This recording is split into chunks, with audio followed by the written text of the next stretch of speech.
you're still alive. Heather, what Heather? Just a joke. وحشت روانشناسانه. خیلیا با شنیدن این اصطلاح ناخودآگاه یاد سری بازی‌های سایلنت هیل میافتن. بازی‌هایی که ژانر جدیدی رو به دنیای بازی‌های ویدیویی اضافه کردن و زمینه‌ساز پیدایش بازی‌های زیادی در این سبک شدن. سلام، اینجا بازی پلاته و امروز با شماییم با 25 فکت جالب درباره بازی‌های سایلنت هیل.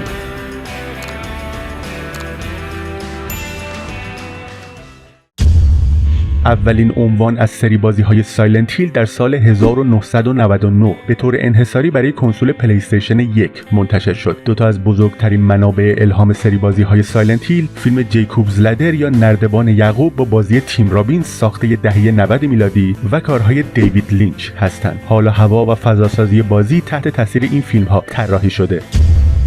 بازی‌های سایلنت هیل روی آثار زیادی تأثیر داشتند. مثلا یکی از سریال‌های موفق دهه اخیر یعنی استرنجر تینگز. سازنده‌های این سریال یعنی برادران دافر گفتن که از بازی سایلنت هیل خیلی تأثیر گرفتن. به نظر میرسه دنیای آپساید داون استرنجر تینگز با الهام از دنیای موازی سایلنت هیل طراحی شده باشه. این بازی‌ها توسط گروهی از توسعه دهنده‌های خلاق درون شرکت کنامی با نام تیم سایلنت ساخته شدند. تیم سایلنت یعنی تیم سازنده بازی‌های سایلنت هیل یکم از بقیه توسعه دهنده‌های کنامی جدا افتاده بود، چون کنامی تازه با بازی اکشن متال گیر سالید کلی موفقیت کسب کرده بود. به خاطر همین بازی ترسناک و روانشناسانه سایلنت هیل توسط بقیه شرکت خیلی جدی گرفته نمی‌شد. تیم سایلنت 4 بازی نخست این سری رو تولید کرد که اولین اونا رو کیچیرو تویاما کارگردانی کرد. داستان بازی سایلنت هیل از اونجایی شروع میشه که هری میسن و دختر شرل به شهر سایلنت هیل میرن، ولی هری ناگهان با یه زن وسط جاده تصادف میکنه و از هوش میره. وقتی به هوش میاد میبینه اثری از دخترش نیست، در حالی که تمام شهر به طرز عجیبی غرق در مه شده. اون راه میفته تا دختر 7 سالش رو پیدا کنه و اتفاقات زیادی در مسیر داستان براش پیش میاد. بازی از خیلی سریال ها و فیلم های آمریکایی هم ایده گرفته. مثلا سریال معروف دیوید لینچ به نام توین پیکس. سریال درست مثل بازی یه شهر عجیب و غریب داره. شخصیت اصلی بازی یعنی هری میسن داره دنبال دختر شرل میگرده. دختر هری میسن هم نام بازیگر نقش مرموز لورا پالمر تو سریال یعنی شرل لیه. در قسمتی از بازی نوشته رد رام رو میتونین روی یه دیوار ببینین که اشاره ایه به فیلم درخشش اثر استنلی کوبریک، یعنی اونجایی که پسر شخصیت اصلی فیلم کلمه مردر به معنی قتل رو به صورت برعکس یعنی رد رام روی در مینویسه. در زمان انتشار بازی گرافیک بازی‌ها خیلی قوی نبودن، ولی تیم سایلنت با صداگذاری فوق‌العاده‌اش این کمبود رو جبران کرد. مثلا صداهای ترسناک و ناگهانی پخش می‌شد تا بازیکن رو حسابی بترسونه. صدای نفس کشیدن، قدم زدن، زمزمه کردن و حتی صدای گریه بچه.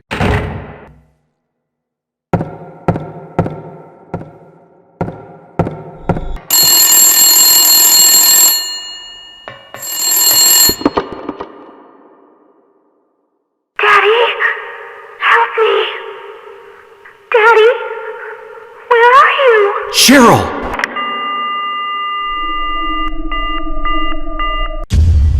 بعضی از سلاح‌ها رو فقط میتونین تو پلیتروی دوم بازی به دست بیارین. یه شمشیر سامورایی کاتانا، یه اره برقی و یا یه درل.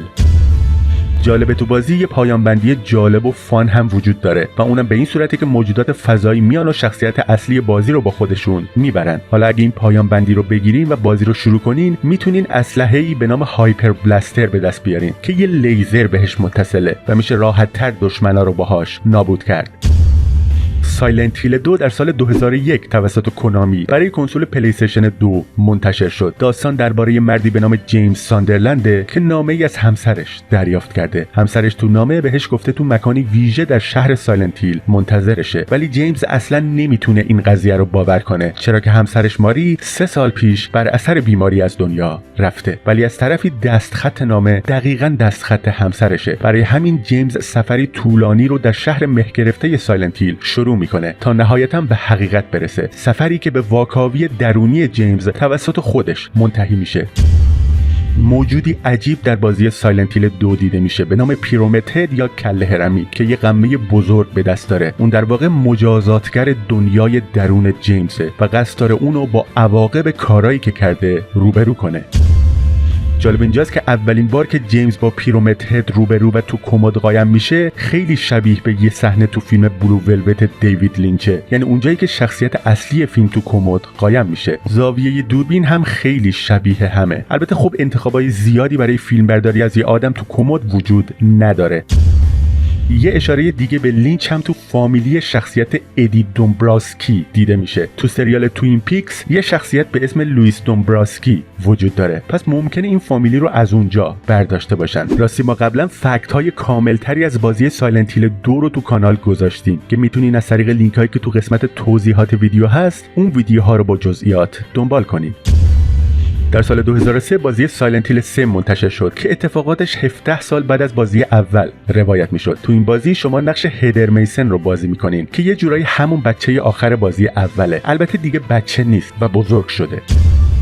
هدر موریس بازیگر زنیه که صدا پیشگی شخصیت هدر میسن در بازی سایلنت هیل 3 رو بر عهده داشته و همچنین حرکاتش رو هم برای بازی ضبط یا موشن کپچر کرده. داستان بازی های سایلنت هیل 1 و 3 ادامه هم هستند، در حالی که داستان بازی سایلنت هیل 2 با اینکه تو شهر سایلنت هیل اتفاق میفته ربطی به داستان اون دو بازی نداره. نقشه کلیسا تو بازی سایلنت هیل 3 طوری به نظر میرسه که انگار یه بچه مهد کودکی اونو کشیده. این قضیه در واقع درسته، چرا که فرزند یکی از دوستای یکی از طراحای بازی این نقشه رو کشیده. در سال 2004 کنامی سایلنت هیل 4 رو منتشر کرد، بازی که قرار بود یه اسپیناف باشه ولی نهایتاً یه عنوان شماره دار شد. برخلاف نسخه های قبلی که بیشترشون تو شهر سایلنت هیل روایت می‌شدن، این بازی تو قسمت جنوبی شهر خیالی اشفیلد اتفاق میفته. داستان بازی درباره مردی به نام هنریه که سعی میکنه از آپارتمانش فرار کنه. اون یه روز از خواب بیدار میشه و میبینه در آپارتمانش با قل و زنجیر بسته شده و هیچ راهی به بیرون وجود نداره. مدیر ساختمانی که اتفاقات بازی سایلنت هیل 4 توش اتفاق میفته اسمش فرانک ساندرلنده. جالبه که اون پدر جیمز ساندرلند یعنی قهرمان بازی سایلنت هیل 2. عکسی تو آپارتمان هنری یعنی شخصیت اصلی بازی سایلنت هیل 4 دیده میشه که هنری در توضیحش میگه من این عکس از فرانک ساندرلند یعنی مدیر ساختمون گرفتم. شنیدم پسر و عروسش سالها پیش تو سایلنت هیل گم شدن. در واقع هنری داره به جیمز و ماری از بازی سایلنت هیل 2 اشاره میکنه. کنامی سایلنت هیل اوریجینز رو در سال 2007 روی کنسول دستی PSP منتشر کرد، اما این بازی توسط تیم سایلنت یعنی همون استودیوی سازنده 4 نسخه اصلی بازی ساخته نشد. سازندش کلایمکس اکشن بود و در اصل قرار بود یک کمدی باشه، البته از نوع سیاهش. در سال 2008 بازی سایلنت هیل هوم کامینگ منتشر شد. نکته جالب اینجاست که هوم کامینگ تنها بازی سایلنت هیل که شخصیت اصلیش تا حدودی تجربه مبارزه داره. الکس شپرد یه سرباز قدیمیه.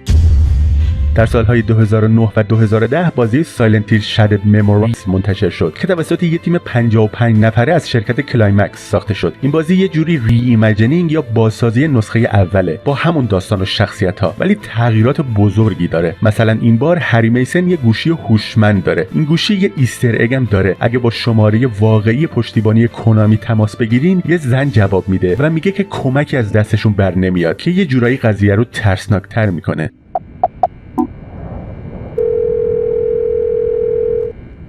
Thank you for calling Konami Customer Support. How may I assist you today? Hello? Hello? Our caller ID shows that you're calling from Silent Hill. I regret to inform you that you are beyond even our help. کوجیما هم قرار بود سایلنت هیلی به نام سایلنت هیلز بسازه که با همکاری گیلرمو دل تورو، جونجی ایتو، نورمن ریداس و خیلیای دیگه در دست توسعه بود و حتی یه تیزر قابل بازی به نام پیتی هم ازش منتشر شد. تیزری که پر از جزئیات کوجیمایی بود و خیلی‌ها اونو ترسناک‌ترین بازی میدونن که تا به حال تجربه کردن. اما این بازی به دلیل اختلافات کوجیما و کنامی ظاهراً کنسل شد. راستی ما توی ویدیوی جداگانه به پرونده کامل کنسل شدن بازی پیتی پرداختیم که میتونین از طریق لینک‌هایی که تو دیسکریپشن همین ویدیو هست اون ویدیو رو ببینین. بازی ترسناک اول شخص الیسن رود تحت تاثیر پیتی ساخته شده. الیسن رود توی خونه ارواح زده توی بریتانیا اتفاق میفته و یه شخصیت اصلی مرد داره که سعی میکنه راز ناپدید شدن خانواده‌اش رو طی 5 شب کشف کنه.